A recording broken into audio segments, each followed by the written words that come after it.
नांदेड आपल्याला पाहायला मिळतात। हजारोच्या लाखोच्या संख्येने वारकरी पंढरपुरात दाखल झाल्याचे चित्र आपण पुंडलिकाच्या मंदिरासमोर बघतो। आपण वाळवंटाचंही आपल्याला प्रक्षेपण करायचे आहे। आपण वाळवंटाचंही या ठिकाणी चित्रण करणार आहोत आणि वालकरू TV मराठीच्या प्रेक्षकांसाठी आपण त्याची आपल्याला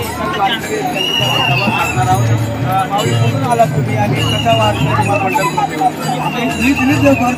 कल्याण आलो वाटतं म्हणजे काही आमची बोलायची मती तुटले की एवढी जलसमुदाय पाहून भाविक आणले अशी ह्या तीर्थक्षेत्राबद्दल काय बोलायचं त्याला उदंड पाहिले उदंड ऐकले उदंड होत नाही त्याचं महिने असं क्षेत्र वेगळे कुठे नक्कीच या ठिकाणी माऊलीने सांगितलं की उदंड पाहिले उदंड ऐकले छत्र महिमे म्हणजे जो हा महिमा जो आहे पंढरपुराचा जो महिमा आता आपण याची डोळा याची तेही बघत आहोत आणि हा सोहळा आपण उपभोगत आहोत। आपण अजून काही वाटतं कसं वाटतं तुम्हाला पंढरपुरामध्ये?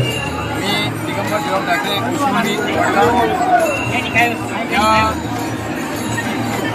या पंढरी नदीमध्ये आल्यानंतर असं प्रसन्न झालेलं आहे की एवढी भाविक एवढे शिस्तबद्ध भाविक असे आम्ही कुठे बघितलेलं नाही। एवढी मोठी यात्रा कोणाला कोणाला त्रास नाही इतकं चांगला आणि आम्हाला पांडुरंग पावलीसारखं झाला खूप आनंद वाटतो। नक्कीच या ठिकाणी त्यांनी आपल्या भावना व्यक्त केलेल्या आहेत की पंढरपुरात येऊन आता हा जो तुला पाहून असं वाटतं की नक्कीच पांडुरंग आम्हाला पावलेला भेटी लागे किंवा लागेल श्वास बाहेर राहतो वाटतो या उक्तीप्रमाणे या ठिकाणी वारकरी मदत करून पंढरपुरात दाखल झालेले आणि पांडुरंगाच्या या भक्तिप्रेम रथात या भावभक्तीमध्ये तल्लीन झालेले वारकरी या ठिकाणी नामाचा गजर नागपूरचा जयघोष या ठिकाणी आपण पाहत आहोत।